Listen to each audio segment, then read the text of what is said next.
Hey guys, my name is David. Welcome to Fearless TV. We're so excited you've joined us today. I know this message is going to impact you in such a powerful way. If you've been watching our previous messages or even today, you're just positively impacted or really moved by this message, we encourage you to share it with a friend. Put it on your Facebook, your Instagram story. We want to get the word out about what God is doing through Fearless here in LA. Or if you're saying, hey, how do I further partner with the mission of what Fearless is doing, what God is really doing through our church in downtown LA, reaching these people who don't know Jesus, we have our Fearless Partnerships. It's basically just a group of people who are giving monthly, whether a part of our church or your state's away, and you're just saying, I want to sow into what God is doing. You can give monthly to the vision of Fearless. You can go to fearlessla.com, click on the giving link. There's a whole description in there. I encourage you, read about it, pray on it, and just be obedient to the voice of God as He speaks to you. Other than that, check out this amazing message from our pastor. We love you guys. We'll see you soon. I got royalty.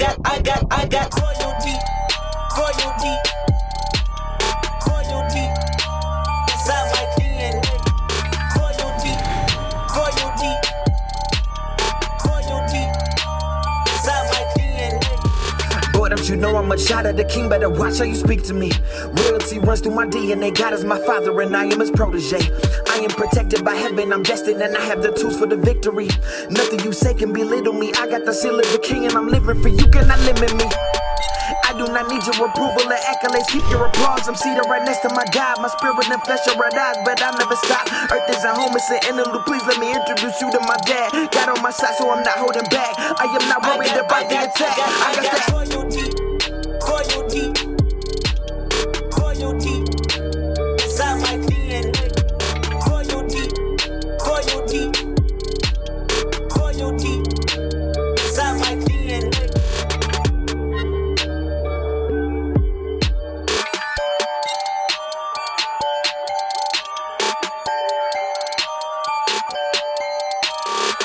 Well, we've started this series on identity, on purpose, on destiny.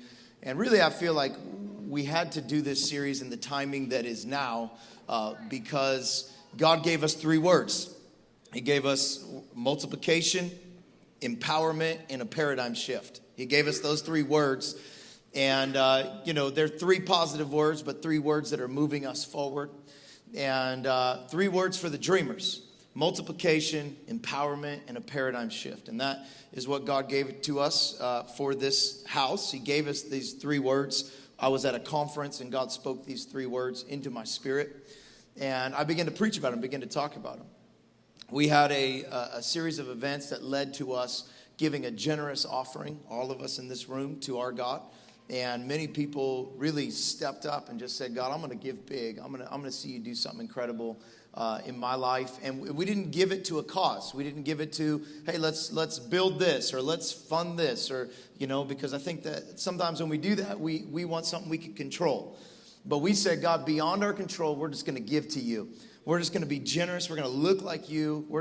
And we did that. And the very next week, Easter, we announced what our great God did and met us in power. And we got a building, if you don't know.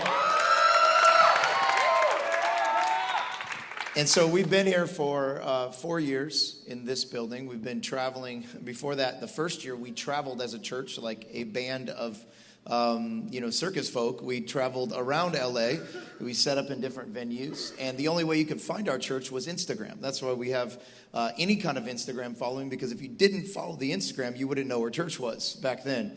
And so we built this church through that. And after the first year, we ended up here in the Exchange. And here we are going into our 6th year, September. And I'm believing that we'll be fully in our new building in September. Come on, Jesus. It has parking. Let me say that again. Let me say this. It has Orange County-like parking. That's what I'm going to say. If you've ever been to Orange County and you pulled into a parking spot and you're like, dude, what is this place? Is this heaven? And you just went there, and there was no fee. There was no little man collecting money. I'm telling you, it has Orange County-like parking. Come on, somebody. In downtown LA, that's unheard of. And we're right there by the Staples Center, so we're also going to make it an event center. where we can rent it out to the public. We're gonna go crazy. We're flipping the script, and we're gonna make it a destination where people come regularly, and then they find out there's a church there, and they're just like the Exchange LA. And we're believing that we will create so much revenue from that building that one day we'll be able to say, when you give to this church, your giving does not cover the lights, the salaries, the bills. Your giving goes to the widow, the poor, and the hungry. And we covered all that because we're smart. And we got a good God. Amen. Would you believe that with me? Come on. Love our Jesus. Well, let's go. Where are we at? Jeremiah 29:11. What a good verse. Come on, that's the kind of verse you get tattooed on your arm. Jeremiah 29:11. And we're going to tattoo it on our heart. Read this with me. Ready? 1, 2, 3. For I know the plans I have for you, declares the Lord.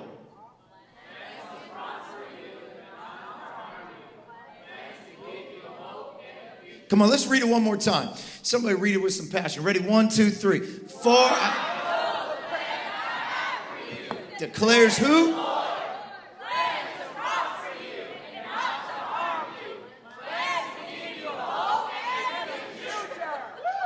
Wow. And immediately after this, he says, when you call on me, I will answer you.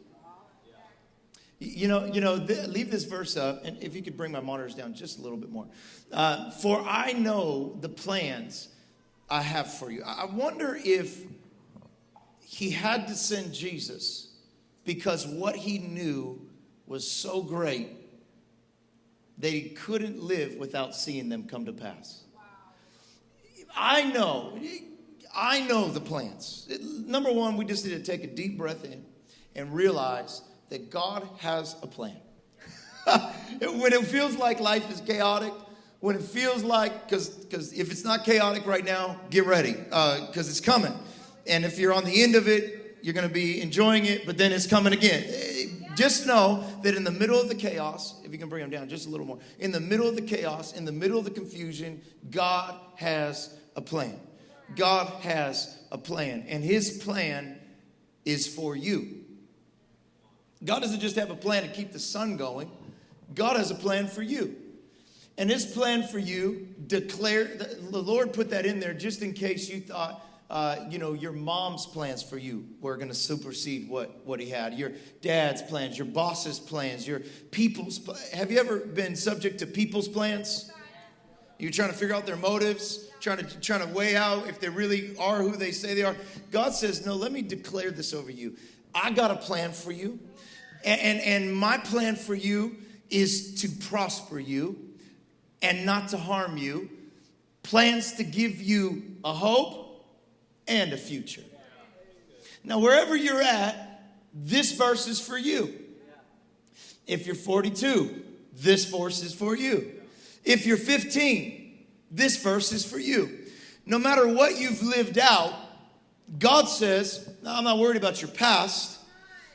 God's not declaring over your past. He's declaring over your what?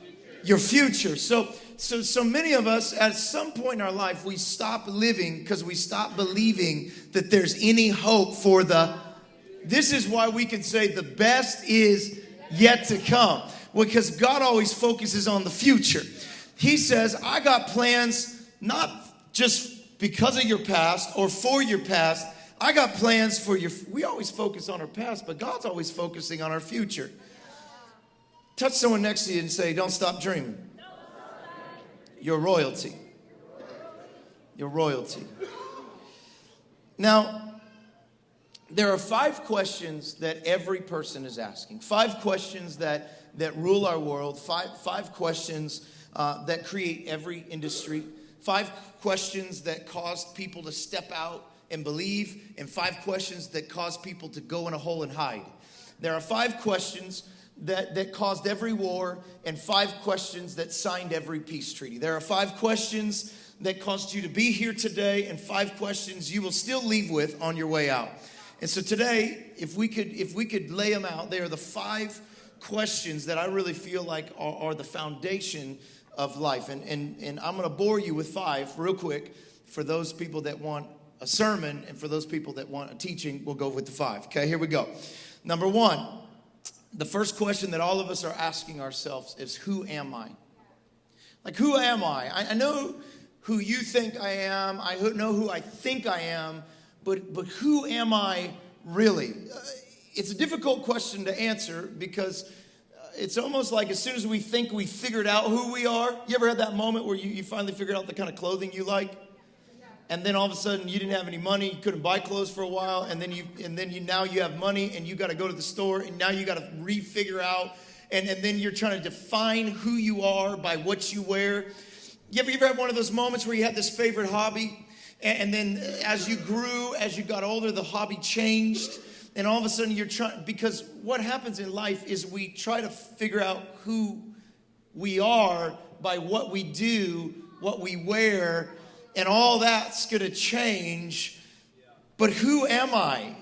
Who am I real? I know the person that people think I am. But who am I? You ever look in the mirror and just wonder, who is this person? Number 2 question that everybody asks is, where am I from? Not where you live. Not your ethnicity. What is your source? Did you really get here by 2 amoebas forming in the sea, and then one of them got up on a rock, and then it turned into a salamander that turned into a lizard that turned into a butterfly that somehow became an ape? And is that how what is your source? What is the source of me being here? Was it some cosmic collision? What is my source? What factory did I come out of? What produced me? How am I? Because every creation demands a creator. If you were in the middle of the jungle and you found a pen and you're like, wow, this pen evolved here. It was a rock, then it became a toad, then it became a monkey, then it became a pen. No, you would say, who created this? Where did I come from? What is my source? Why am I here? Is the third question. Who am I? Where am I from? And why am I here? The average human being wakes up every day and goes to a job they hate, working for people they dislike, while dying from frustration, not knowing why they really exist. I would hate to get to the end of my life and not know why I was here. Because if I know who I am and my source, then I can start discovering why my source thought I would be good for this moment. 3 things. 4th thing is, what can I do? What can I really do? Yeah. Oh, I love like the Avengers and different movies like that where they're just discovering their powers. They don't really know their full. Do you see the Hulk this time? He finally learned how to be Steve Banner and the Hulk at the same. Now he's got this powerful. I don't know. I'm taking some people too far. But I love it when they're discovering their thing, their gift. What can I really? I wonder what I can really do. I know what they've told me I can do. I know what I've assessed that I can do. Because looking back, I realized that all of the stuff that I do now was always in me. I just didn't know it. So therefore, I didn't walk in it. When I was 19, I could preach the gospel, but I was too full of fear and insecurity to ever ask the question, what can I do? What can this thing you've created really do? This is the sad thing about not working out this temple, because you will never truly discover the true power inside of you. As you begin to form who you are, form what you fuel you can find out that you may be the slowest person around, but if you trained yourself right, if you prepared yourself right, you could beat 100 other people that you didn't have no clue you could beat. What can I do that others can't do? What did you make unique about me? If God designed only one you see, this is when people miss this question, what can I do? They think of it like, what can I do in comparison to what others can do? What did God make you to do that no one can do? When you catch that, you've erased competition. Because you are in a solo race. You keep looking for someone to be there, and you look through your Instagram, you look through your follow, and you're getting nervous, and then it puts you in this place of you stop asking, what can I do? And you start trying to become what they can do. And you will always fall short because you're not supposed to do what they do. You're supposed to do what you're supposed to do. And God called you for such a time as this, for such a place as this. What can I do? You know that most humans will die with never achieving more than 10% of their true ability. That means 90% of everything that I could have done, that I was given, I never discovered.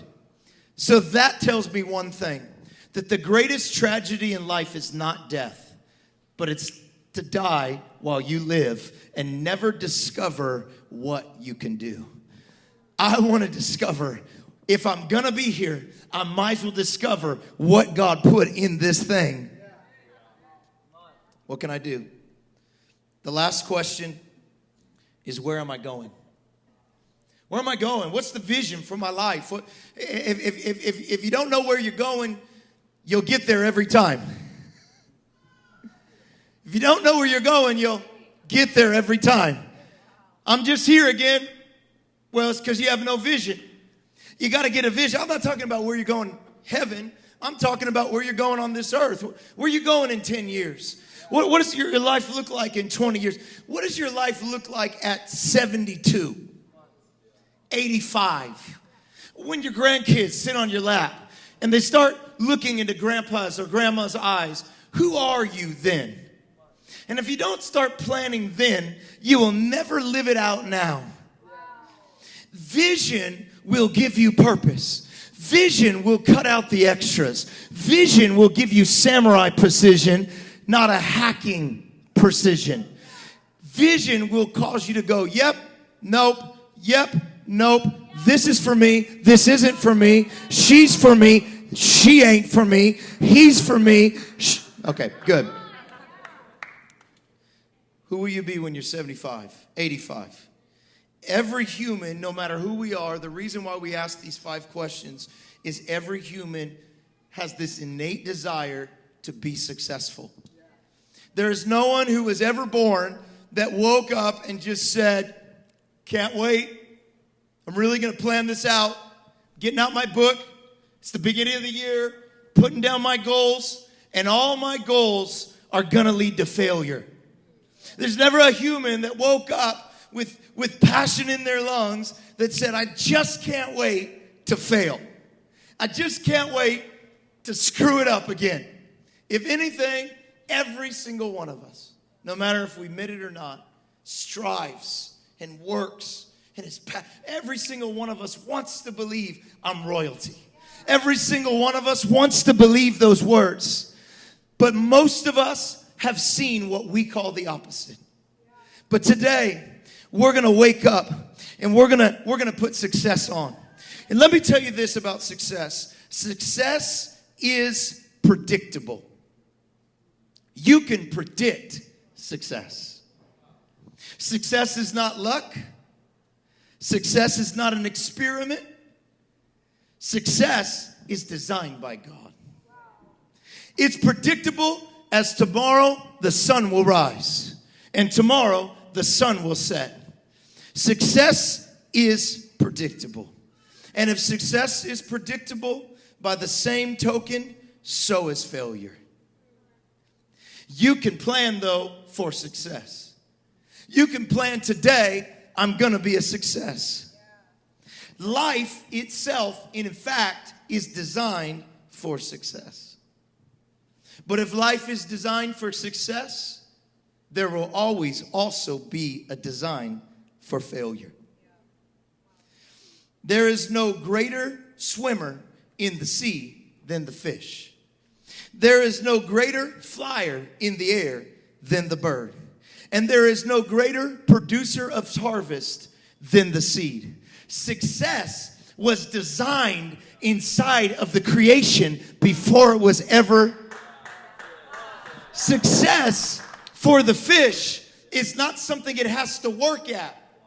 Success for the fish is not something it has to get better at. Success is not on the outside of the fish, it's on the inside of the fish.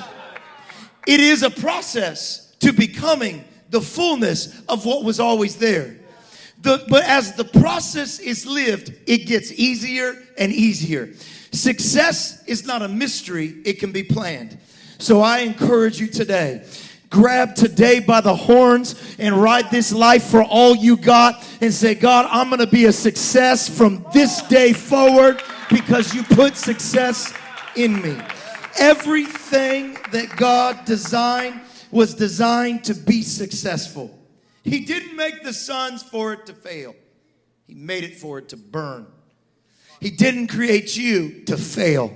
He didn't make you for failure. He made you for success. When God dreamed you up, when God planned, He doesn't say, I plan to give you a tough time. I planned that you would have it really difficult. I planned that you would be rejected. He says, I plan for good, not evil. I plan to give you a hope and a future. Come on. God's not a dreary God. He's not a mad God. He's not an angry God. He's a good God. Life and success go together. If there's life, there's success that is locked inside of you. You have the divine potential for everything God imagines for you. Everything God envisions for you, have it locked inside of you. This is what they say to pastors. They say the promise is in the house. Many churches back in the day, they started looking to hire new youth pastors, new leaders, and they go look outside of the house. They have these websites, I want to be a youth pastor, and here's my resume. And we started realizing that when we did that, we lost the power because everything you need is inside your house. David didn't go look for a giant killer. He just picked up some stones that he already had inside his house. Everything you need for success is inside of your house.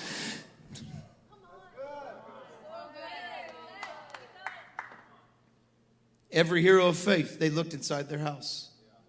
Moses looked inside his house. Daniel looked inside his house. Shadrach, Meshach, and Abednego didn't look for new clothing. They had everything to withstand the fire that was inside their house. Everything you need for success, you already have.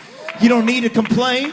You need to get creative. Come on, you either become a complainer in this life or you become a creative. It's just looking at the same picture on two different parts of the coin. It's a paradigm shift. If you want to be complainer, go ahead. There's a lot of those. But the creatives are going to change the world. They never made a monument to a complainer. They only made them to the creatives. I'm believing for a group of creatives to rise. You got to get creative with yourself. You got to stop looking at yourself and complaining like others complained about you. You got to start looking in the mirror and saying, God, get creative with me. Wow, why did you make me the way you made me? I can't wait for me to discover. David said this way, my works are wonderful. I know them full. Your works are wonderful. I know them full well. You designed me unique and wonderful. You know what that word unique is? That's David going, man, I'm a little weird. You made me unique. Man, you are so unique. David's giving him a right-sided compliment. You know what I'm saying? You made me unique. Come on, do we have any unique people in this room? We got to get creative eyes. You got to start getting creative eyes on what God made. God didn't design you to fail. He didn't design you without purpose. He gave you purpose and destiny. And just because you can't see it doesn't mean it's not there. God designed you with success. God designed in His creation success. It's in there. If the plant who is here today and gone tomorrow has success built into the seed, how much more did God build success into your life? You know what they say about you? It's Hebrews 1:10 says this, to which of the angels did God ever say, sit at my right hand until I make your enemies a footstool for your feet? Are not all the angels? I mean, angels are bad. Every time someone's seen an angel, leave that verse out. Every time someone's seen an angel in the Bible, they fell down and they said, I want to die. Like, just kill me. They were scared, wet their pants. Like, But God says this, are not all the angels ministering spirits serving those who will inherit salvation? Do you know that's you? That the angels that people are like, oh my God, we're going to die. They were only designed to serve the purpose of God on your life. Do you know who you are? Do you even understand? You are royalty. There's power inside of you. There's life inside of you. There's destiny inside of you.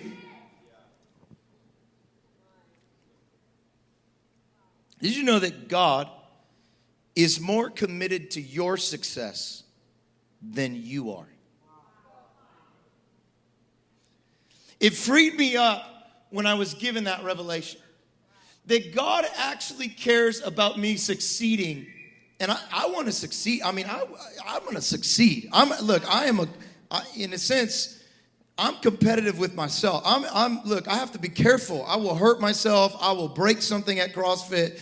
I am a driver. I wasn't always like this, but something was awakened inside of me.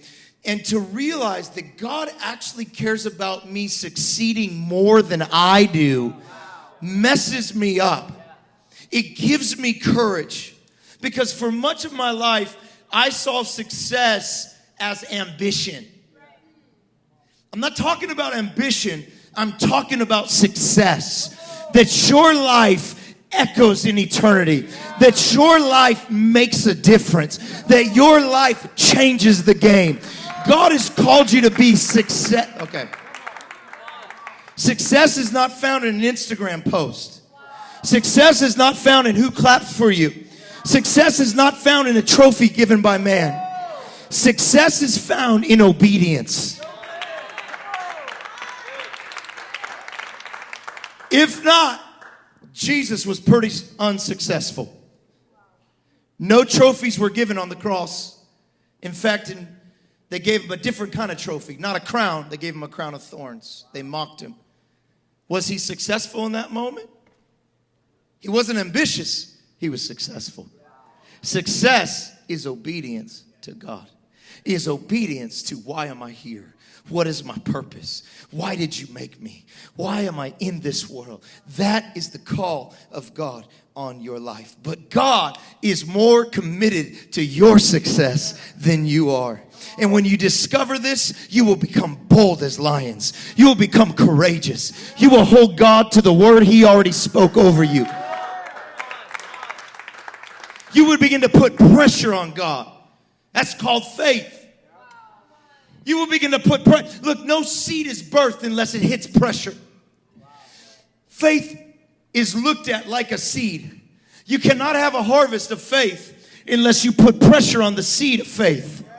God said all you need is a mustard seed. He wasn't saying to stay with a mustard seed. He was saying it looks like a seed. And when you put pressure on that faith, what's the pressure? When I don't see it with my eyes, but I hear it in your word. Wow. I know you want this to happen, God, more than I want. You know what happens? This church, there was a moment where we didn't have enough money in our bank account to rent this nightclub. We first started, we had $1,000 left. This club, back then it cost $6,000. Now it costs $3,000 every single Sunday. I didn't have $6,000. And I was crying over it. I was depressed over it. I was thinking, God, I'm going to have to shut this thing down. Until I remembered, this is not my dream. This is your dream. This is not my idea. You want this to succeed more than I. So I looked at God and I got attitude with God. And I said, hey, God, I don't know if you forgot. This ain't my church. This is your church. So how are you going to do it? I'll wait for you because I know you're good for it. Now, you won't believe this. You think this is just a preacher story, but my wife can attest. That same week, we got a $60,000 check in the mail from a person who says, please don't tell anybody I gave this. He's good for the destiny He has for you. God wants your dream that is His dream to succeed more than you. That vision that you have from a little kid, that wasn't the devil. When you were glorifying God with your gift, that was God who put that in you. Don't let man rob that from you. Don't let people pull that down. Don't let people say, oh, you're about to get out. I'm pulling you back down. No, you look at him and you say, no, my Jesus called me to be the head and not the tail, above and not beneath. It's important to understand that every manufacturer, do we have that part, the manufacturer part? Every manufacturer, when they design something, they impress their logo on it. This Apple iPad right here, thank you, whoever bought this for me. I needed another one. Don't we always need another one, huh? No, we don't. It's not really mine. I'm just kidding. Just to offend some people in the room. Amen. Praise God. When they made this, when they designed it, the final thing they do when they deem it finished is they put their logo on it. The Apple logo. And whenever you see this Apple logo, you know what? You know it ain't no crap. This is going to work out. You know this is expensive. You know this is going to help your life. You know it might change some things for you. Even if you don't like Apple, you will receive one of these. Why? Because it's valuable. And why is it valuable? If I was selling some of these from another country and they had a Pear logo on it, would you buy it? Same price? No. Why? Because it's not assured that it will be valuable. It's not assured that it will have a destiny. It's not assured it will do what it says it will do. Why do you take this over that? Because of the imprint on it. It's how they let you know we back this. It's got our guarantee. We have tested this. We have tried this. We have planned this. Before it ever hit the market, it was tested, tried, planned, purposed. It had a destiny, and we tried that. We had a vision for it before you ever saw it. And my God says, before you were formed in your mother's womb, I knew you. I knit you together. I had a purpose for you. I had a plan for you. I tested it in the work. Look, you were tested in the warehouses of heaven. God had you in his workshop, testing. Can they handle a storm? Can they handle some pressure? Come on, we need to add a little bit more to handle that pressure that's coming from Auntie. We need to put a little more to handle that pressure that's coming from a dad who doesn't know who he is. We need to structure this thing. It needs to handle some drops. It needs to handle some spills. You know, as the iPad gets better, they make it so it's kind of waterproof. And then a little more waterproof. Now you can take it under 2 feet waterproof. One day you're going to be scuba diving with this thing. Because they keep trying to make it so it can withstand the environments that we want to take it in. God planned the environments you would be in. And he puts his logo on you. He puts his seal on you. If you have the seal of Jesus on you, you've been made new in Christ Jesus. You are not refurbished. You are a whole new thing. You're a whole new creation in Christ Jesus. You are not used. You were bought with a price. But remember, we never look at this, but it's in there. Is a little booklet with the instructions. A little booklet sent from the manufacturer. We call it the manual. And it says in this manual, if you read far enough, do not use without first reading. But how many of us actually did that? We don't do that with our products, and we don't do that with our God. Because we think we know. Because there's a faster way to getting what I want. But if you really want to know all it can do, if you really want to discover the hidden things that the Creator put in there, if you really want to push it to its bounds, if you really want to do what others can't do with the same thing, the difference won't be your mind. It will be getting the mind of the Creator over the creation. When you start opening up See, when you really run into trouble, nowadays we just Google it. YouTube it. But God says if you get back with the manual, the word manual literally means mind of the Creator. When you open your manual, And everything that you need in life is found in that book. Did you know that's not a book of rules? It's the manual for your life. It's the Creator's mind on the creation.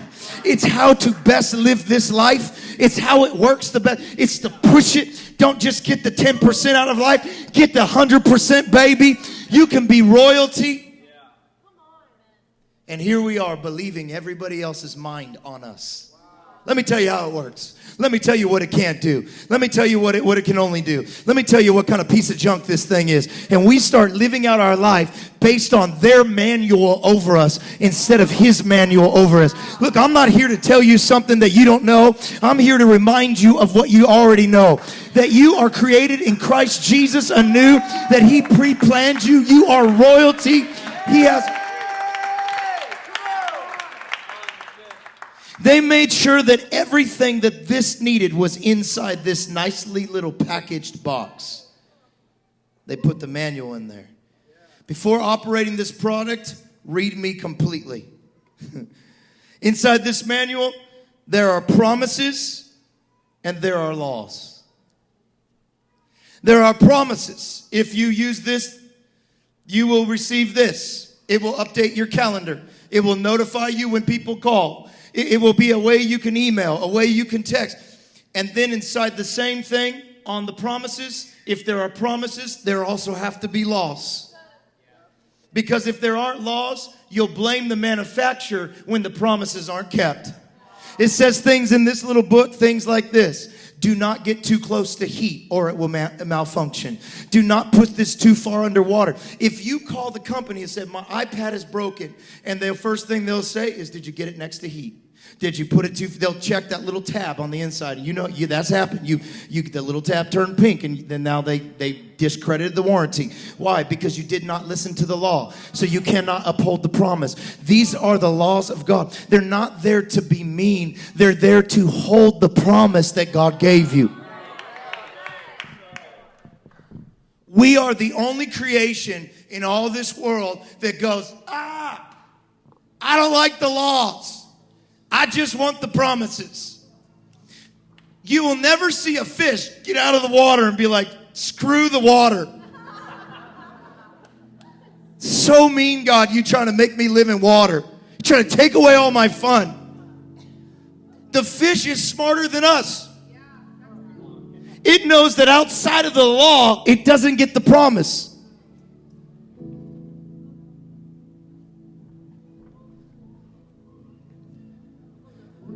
Outside of the law, it dies. You offended yet? Because I'm killing these fish. Some of you are more offended that I took the fish out of the water than you are living outside of the laws of God for your life.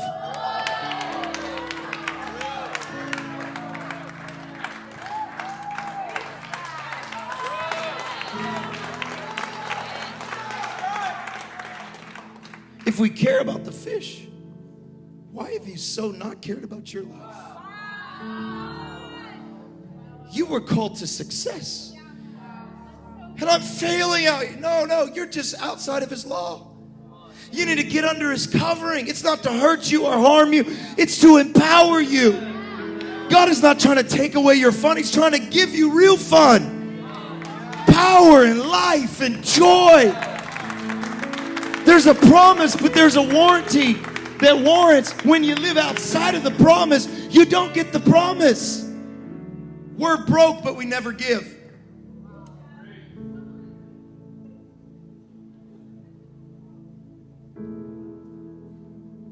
We're burned out, but we never serve. The Bible says he who refreshes others will himself be refreshed. Look, there's laws of God.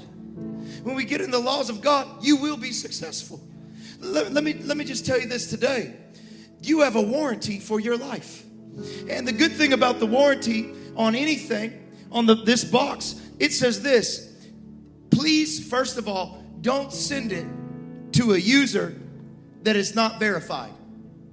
Don't go to a company to fix it that is not an Apple verified user. See, what we do is we keep trying to go to unauthorized people to fix our life. We try to go, I'll just go get some yoga. I'll just go get some Buddha. I'll just go get some Confucius. No, get some Jesus. Come on, not get some church. Come on, get some Jesus. He's an authorized dealer. He can work on the broken. When it breaks, send it to the right dealer. And they say this, if it's broken beyond fixing, we will send it to us. We'll pay for it. We'll pay to get it sent back. And if we can't fix it, we'll send you a new one. Now, let me ask you, does Apple do that because they're being nice? Like, oh, we just really love Ariana. We're just going to waste millions of dollars to give her a new one because she didn't like that it was broken. You know why they do that? To protect their name. Why does God want success more than you want it for your life? Because he's going to protect his name. Because before you came, he put his seal on you. Before they spoke, before you made a choice, he printed that on you. And God is going to make sure you succeed, not just because God's nice, because his name is on you. It's too late now. God is going to make sure I succeed. Kicking and screaming, running the other way. He's going to keep showing up. Hey, I'm sorry. I wish I could let you go, but I put my name on you. And whatever I put my name on, I'm going to make sure we turn this thing around. If it's broken, we're going to fix it. If it's too broken, we're going to replace it. I am going to do this. Look, when you have a car and something goes bad on your car and they recall all the cars, tell me they're just really nice people. They're like, yeah, we just don't want anyone to crash. I mean, we're just really lovely. No, they're spending billions of dollars to do something that was messed up. Why are they doing that? Not for you. For their name, because it's their name that will be on you too. You see, Jesus put his name on you. He printed his name on you. You have the seal of the king. You are royalty. You cannot look, I'm telling you this, you ought to call God on who he is. You ought to start putting pressure on God. You can put a seed in the middle of this floor and watch it sit there for the next 50 years and be mad at the author of the seed because it never grew. But the seed is subject to laws that grow it.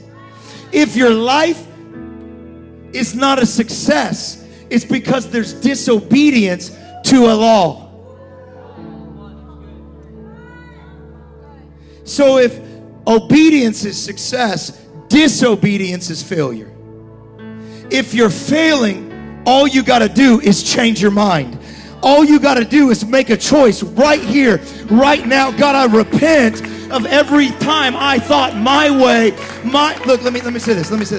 You pull up to the gas station. You got your brand new car. It's a really cool car. And what does it say on the little gas thing on your car? Unleaded. Some people say diesel. Some people say put electricity, whatever it is, right? Unleaded fuel only. Some cars now tell you what grade to use will be the best. So you get out at the gas station. It said unleaded. It's what it said. Does the car right there explain why unleaded? No, I don't have time for that. Just tell me what to do. Unleaded. Get out. I go to the gas tank. I smell the gas. I'm like, I don't like gas. Doesn't smell good. So I go into the store and I find a bottle of orange juice. I really like orange juice. I buy it. I take it out to my car and I pour it in the tank. And I take off, assuming that what I just put in my car, because it was what I wanted, the car will just now work. This is what we do with God all the time. We try to manipulate his laws to work for us because he didn't tell us why. So if he didn't tell us why, we could just do whatever we want. No, he goes, no, if you put gas in the car, it will work. See what happens, our life ends up a mess and we start blaming the what a crap manufacturer. What kind of people are making these Toyotas? And God's going, hello, you can't put orange juice in the gas tank. You can't put orange juice. You got to put gas in. But you didn't tell me why. Were you being mean? No, I was just saving you time. You didn't have the capacity to understand yet. Just trust. Just trust. Just believe. But I'll tell you why we don't trust. It's the same way they break elephants. When an elephant is young, you see those people in other countries riding those elephants, taking those selfies, and go, man, this is awesome. Well, don't ever do it. You'll never do it again after you hear this. Because how they get you to ride a wild beast is they take it from a baby. Before it has lost its power, before it has lost its passion, before it said, I'm just going to be a failure, they take it as a small little elephant when they could still kind of control it. And they bind it hand and foot. And they do something called crushing. They take 4 fences and they start out wide. They tie its legs together. And as the elephant pulls, it pulls the fences closer and closer and tighter until it can't move.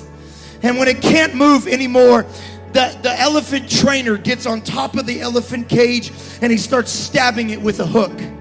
And while he's stabbing the elephant with a hook, he talks to it in a calm voice. And he trains it that as long as you remain wild, you will be hurt.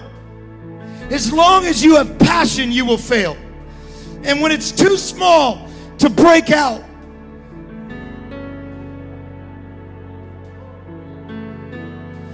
see, what you don't understand is that's why it happened when you were 5. That's why it happened before. You were filled with passion, pursuing success for your life, pursuing what could I do with my life? But somewhere along the line, you gave up.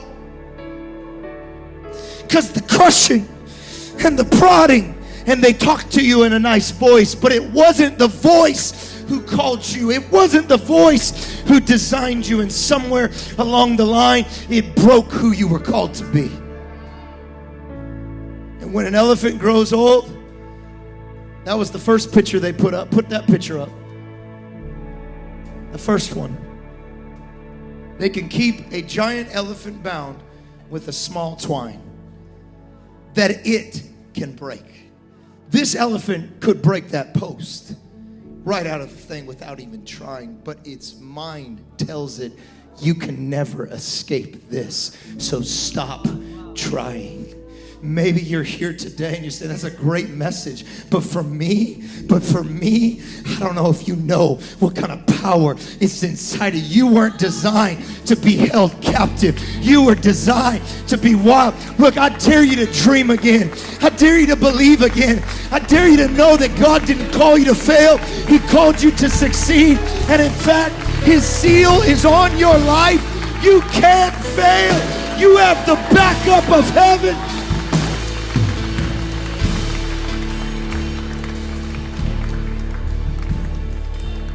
Get your leg out and just, You know how easy you can pull out of fear today? You know how easy you can pull out of their rejection today? Oh, don't give them that much power over you. They're not that bad. Come on, let them beat back down to where they really are. They are not my Jesus. My Jesus designed me. He authored me. He planned me. He prepared me. Look at this. But many of us aren't upset at other people. We're upset at ourselves. Look what this says in that last verse I read earlier. I can't find it. If you find it before me. It was, what was it? Oh, there it is. No, I'm sorry. At first service. Oh man, if I don't find it, it's okay, but I know. Proverbs. Yes, that's it. That's it. I like that verse. You see, many of us put ourselves in the elephant cage. Many of us drove our own hooks into our life. And we've been doing it ever since we were born. But I came to let you know that God had planned even for that. You see, when they all gathered and they thought of you, and God pre-planned you and some of them spoke up and said, but God, there's a problem with them, because you're going to give them free will. So they're going to make their own choices. They're going to mess this up. They're going to screw this up. What are we going to do then? Because we have this plan. They're going to pursue failure. They're going to do it to themselves. And God said, I got the plan. Here's what we're going to do. I need someone to die in their place. Jesus raised his hand. He said, I'll do it. See, many think Jesus died 2,000 years ago. No, he died. He was slain before the foundations of the world. Jesus volunteered to take your place for your foolish and my foolish decisions. The moments we use the thing wrong is sin. When we go against the warranty, it's sin. When we did that, we disqualified ourselves from being used as God designed us to be used. In other words, we sunk ourselves too far and we were waterlogged. But Jesus said, I will let them be remade. As I die, I will let them live in my place. And then they were able to write this verse. They said, many are the plans in a man's heart, and our plans will always lead us into failure. But God says this, but it's the Lord's purposes that will prevail. I don't know if you're getting that today, but no matter how many times you planned it wrong, you messed up, you made a mistake, you went the wrong way, you missed your call, you disqualified yourself, God said, it's okay. I already planned for this. My purpose will prevail. You're royalty. You're royalty. You got royalty inside your veins. Would you stand to your feet all over this room? You got royalty inside your veins. God's purposes will prevail. God's going to take the ashes and make them beautiful. Anybody who's failed in this room, raise your hand. Come on, you say, man, I failed. If you failed a lot, raise both hands. The good thing is that God has planned even above all of that. And above all your failure, He's going to prevail. So you know what that makes every failure? It makes it college. Thank you for the schooling. And it wasn't free. It cost me. But because of it, I learned how to swim. Because of it, I learned how to fly. Because of it, I learned who I am. I encourage you today, if you're here today, I would walk out of this room different. I wouldn't walk out of this room with your head held low. I will walk out of this room with some courage in your lungs, some courage in your heart, because there's nothing that you could have done that would get God to see less inside of you, because His brand is still on you. His imprint is still on you. He still has a purpose for your life. So here's what I encourage you to do. If life and success is inside of you, what dream did fear never let you dream? What dream did failure rob you from? I would walk out of this room saying, okay, that's mine in the name of Jesus. I'm going to dream like the little kid on the playground again. I'm going to dream like the elephant that's walking. I'm going.